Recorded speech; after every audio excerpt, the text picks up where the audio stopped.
Palmeirense reconhece Flamengo como campeão brasileiro e afirma: complicou pra gente. Salve nação rubro-negra, estamos chegando com mais um react aqui em nosso canal. Trazemos um recorte do canal Opina Porco, link na descrição. Neto foi bastante sincero em sua análise pós-jogo. Com o empate do Palmeiras sobre o Fluminense e vitória do Flamengo diante do Red Bull Bragantino, o título foi encaminhado ao clube carioca. E ele apontou os culpados e citou Abel Ferreira. Vamos acompanhar esse recorte e depois trazemos as últimas do nosso Mengão. Sem mais, tudo sobre o Flamengo agora. É impressionante que as escolhas do Abel, elas foram muito erradas ao longo desses últimos 3, 4 jogos. E o Palmeiras, ele deixou de ser uma equipe que merecia ser campeão brasileiro. Sendo muito sincero com vocês, galera, uma equipe que empata contra o Vitória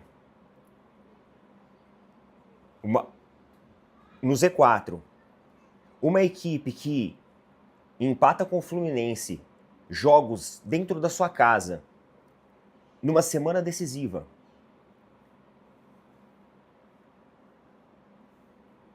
Como que eu vou chegar aqui no vídeo e falar que merece ser campeão? Como que eu vou fazer isso? Não tem como fazer isso.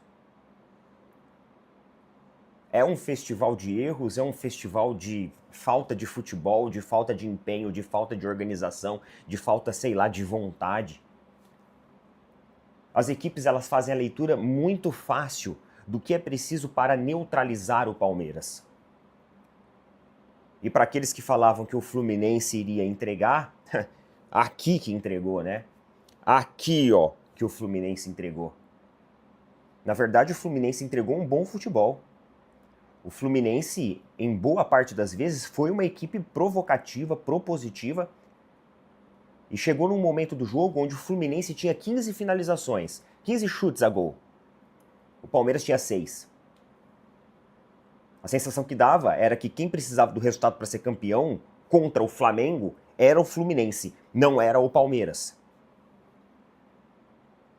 Fora que em questão de repertório, o Fluminense ainda tinha mais riqueza de repertório que o próprio Palmeiras. O Palmeiras, cara, ele tem que mudar o patrocinador. O Palmeiras tem que ser patrocinado pela Lorenzetti, que faz ali as duchas e chuveiros, né? Porque é chuveirada na área. Não é uma equipe que trabalha, não tem triangulação, você não tem, sabe, uma equipe que tem um meio campo desorganizado. Cara, eu não sei o que aconteceu com o Palmeiras. E paralelamente a isso, nós tínhamos o jogo do Flamengo acontecendo, que foi lá e enfiou 3 gols no Bragantino. E ó, na boa, galera, agora não adianta falar de questão de arbitragem, não adianta a gente começar com essa ladainha. O time não faz por merecer. O time do Palmeiras não faz por merecer esse título. E agora chegamos em um ponto onde o Flamengo tem 4 pontos na nossa frente. Abriu 4 pontos na nossa frente e uma vitória a mais. Então a nossa situação agora, faltando o quê? 3 rodadas para acabar a competição. 3 ou 4 rodadas que faltam. É 3 ou 4, né? A nossa situação agora, galera, ela é muito difícil, porque se em 12 pontos nós conseguimos apenas 2, vocês acham que em 3 rodadas, 4 rodadas que seja, se for, não vi direito, vocês acham que sinceramente a gente vai conseguir?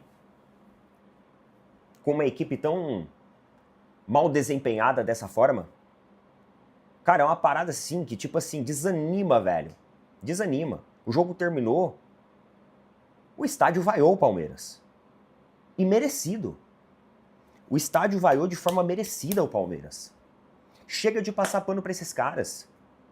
Chega de passar pano para time bilionário que faz investimento e na hora que a gente precisa daquilo, a gente não consegue. Qual que é a desculpa de hoje? A desculpa de hoje é a arbitragem. A desculpa de hoje é o campo. A desculpa de hoje é a torcida que não apoiou, a torcida que cobrou, que vaiou? Vai ser essa a desculpa hoje? A desculpa de hoje é um adversário que inclusive veio com alguns desfalques importantes. O Fluminense não estava nem com o time completo, irmão. Como tu não ganha um jogo desse? Talvez hoje nós perdemos o Campeonato Brasileiro. Talvez hoje nós perdemos o Campeonato Brasileiro. E aí eu quero ser positivista a ponto de, não, calma, estamos na briga. Só que dessa vez o Flamengo vai além dos 3 pontos de vantagem nosso. O Flamengo pode perder um jogo que continua na nossa frente. O Flamengo pode perder um e o Palmeiras pode vencer na mesma rodada. O Flamengo continuará na nossa frente. Então hoje o Flamengo ele deu um passo muito importante para ser campeão. Para ser campeão brasileiro. E isso não tem como negar. Não tem como negar. Assim como também não tem como negar da incompetência do Palmeiras que fez nos últimos 4 jogos, que se dissolveu, que entregou a paçoca, que entrou de fralda cheia, que foi covarde muitas e muitas vezes, que só soube jogar em cima de uma mesma tática, chuveirada na área, bola alçada, não ganhava uma bola aérea. Insistia nesse jogado mais de 90 minutos, insistiu nessa porcaria dessa jogada. Incompetência, displicência. Um treinador que não teve visão de mudar o time na hora que era necessário. Um treinador que mexeu mal em todas as vezes.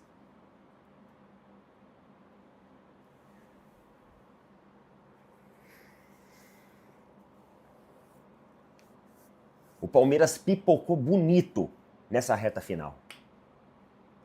Na verdade é que o Flamengo tomou alguns tropeços também, porque senão já era por Flamengo ter de bandeja uma hora dessa o título do Campeonato Brasileiro. Porque se dependesse do Palmeiras, a gente estava empatando com uma equipe praticamente rebaixada. Até quando, cara? Até quando vocês vão ficar levantando o moral de time que chega dentro do Allianz? Vocês acharam o quê? Que o Fluminense ia entregar? Era isso que vocês estavam esperando? Vocês estavam esperando o momento que o Fluminense ia entregar o jogo? Era isso que vocês queriam?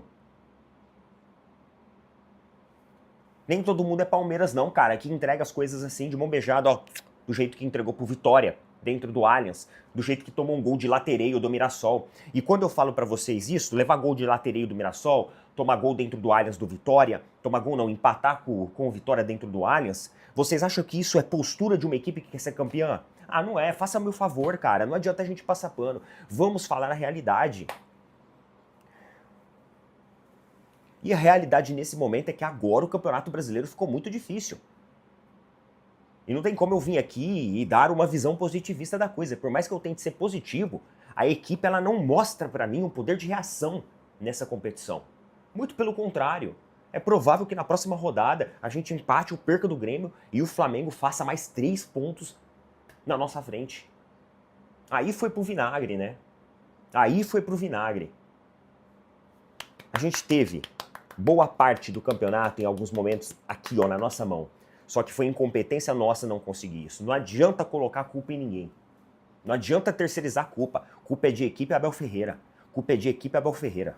É isso daí. Esse final serviu para mostrar pra gente que a culpa é de equipe Abel Ferreira.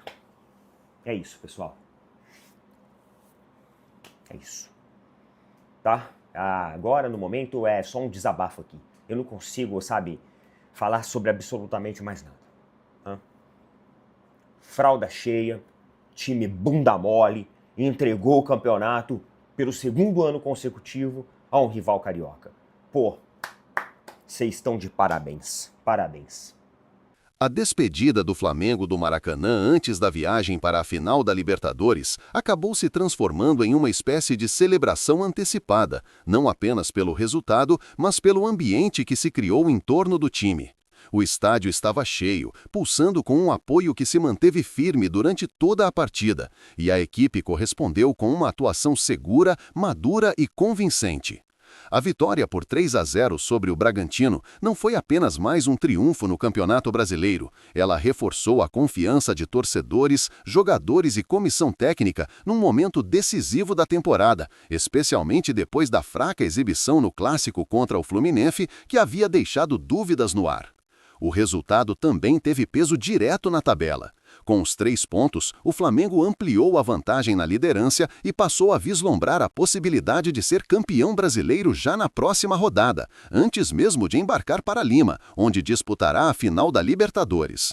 Dependendo de uma combinação relativamente simples, vitória sobre o Atlético Mineiro fora de casa e derrota do Palmeiras diante do Grêmio, a equipe rubro-negra pode chegar ao Peru já ostentando o título nacional, algo que certamente deixaria o ambiente mais leve para o confronto que decidirá o título continental.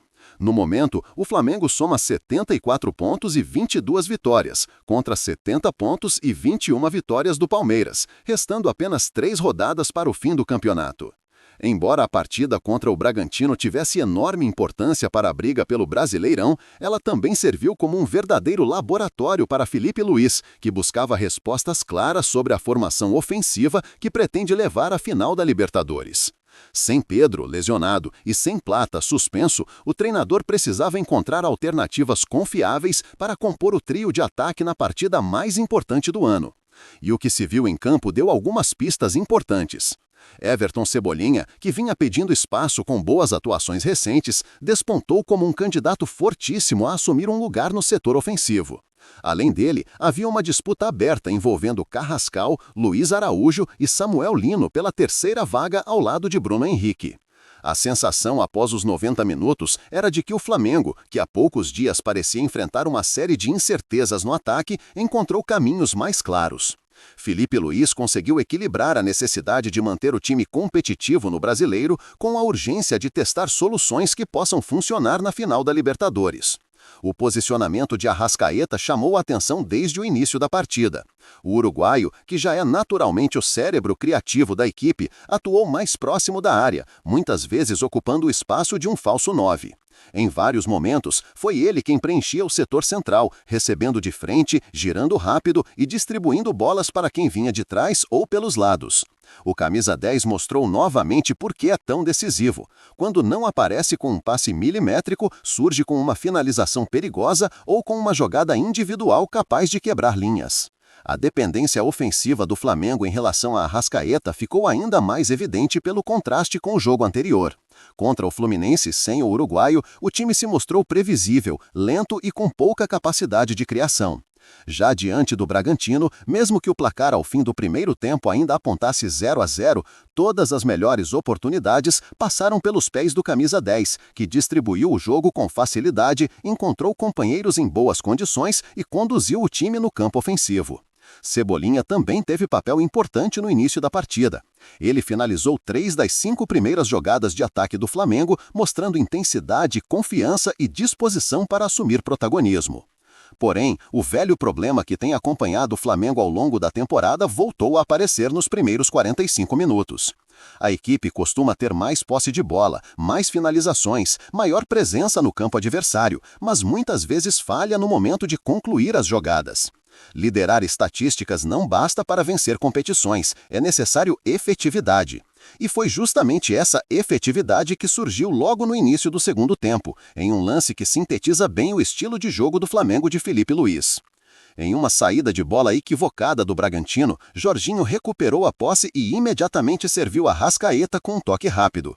Dentro da área, o uruguaio dominou, driblou e finalizou com a tranquilidade de quem decide jogos com naturalidade. A bola morreu no fundo da rede e o Maracanã explodiu aliviado, como se aquele lance destravasse tudo o que o time buscava desde o início.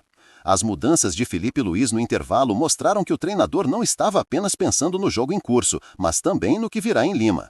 Ele tirou Plata para colocar Bruno Henrique, que pode ser crucial na final por sua velocidade e presença física. Pouco depois do gol, Carrascal deu lugar a Luiz Araújo, mantendo a intensidade pelos lados e dando mais minutos a outro jogador que briga por posição no ataque. Aos 15 minutos da etapa final, o Flamengo ampliou a vantagem com um pênalti sofrido por Cebolinha após uma jogada trabalhada pelo lado esquerdo. Jorginho bateu com categoria e marcou o segundo, repetindo o estilo seguro que já havia mostrado no clássico do meio de semana. Com 2 gols de vantagem, o Flamengo passou a controlar ainda mais o jogo e o Bragantino praticamente deixou de oferecer qualquer perigo. Aos 26 minutos, Bruno Henrique recebeu de Arrascaeta e fez o terceiro, sacramentando a vitória e confirmando a superioridade rubro-negra. A partir daí, Felipe Luiz aproveitou para girar o elenco, dando minutos a Samuel Lino, De La Cruz e Wallace Yan. Essas entradas foram claramente planejadas para observar comportamentos, posicionamentos e dinâmicas, pensando também no jogo contra o Atlético Mineiro, que antecede a final da Libertadores. A vitória teve múltiplos significados.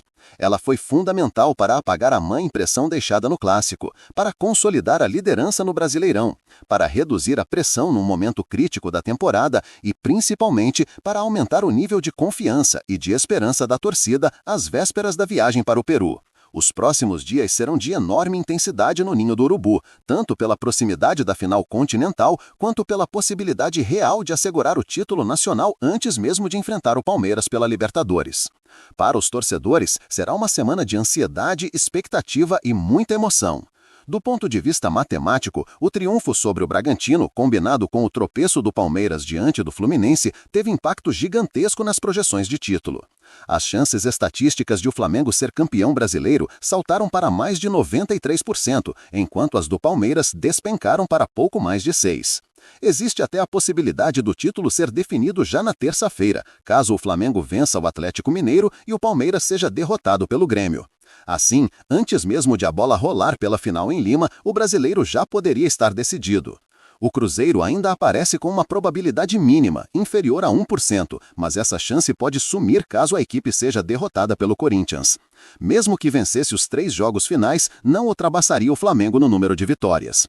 As projeções são baseadas em modelos estatísticos, que consideram desempenho ofensivo e defensivo a partir de milhares de jogos desde 2013, analisando expectativa de gol, produtividade, eficiência e situação dos confrontos, especialmente quando há diferenças entre desempenhos como mandante e visitante. Esses modelos mostram que mesmo quando a tabela indica um cenário, as projeções levam em conta potenciais futuros, que mudam rodada a rodada, explicando por que as probabilidades nem sempre acompanham exatamente a classificação. No fim das contas, o Flamengo encerrou sua última partida no Maracanã, antes da final da Libertadores, com a sensação de que as coisas estão se encaixando no momento certo. O time venceu, convenceu, recuperou confiança, encaminhou o título brasileiro e, talvez mais importante, encontrou alternativas ofensivas que podem ser determinantes na decisão contra o Palmeiras. O clima agora mistura apreensão e entusiasmo, como costuma acontecer quando um clube se aproxima de feitos grandiosos. Para o torcedor rubro-negro, começa uma contagem regressiva de dias e horas que certamente serão vividos com intensidade total.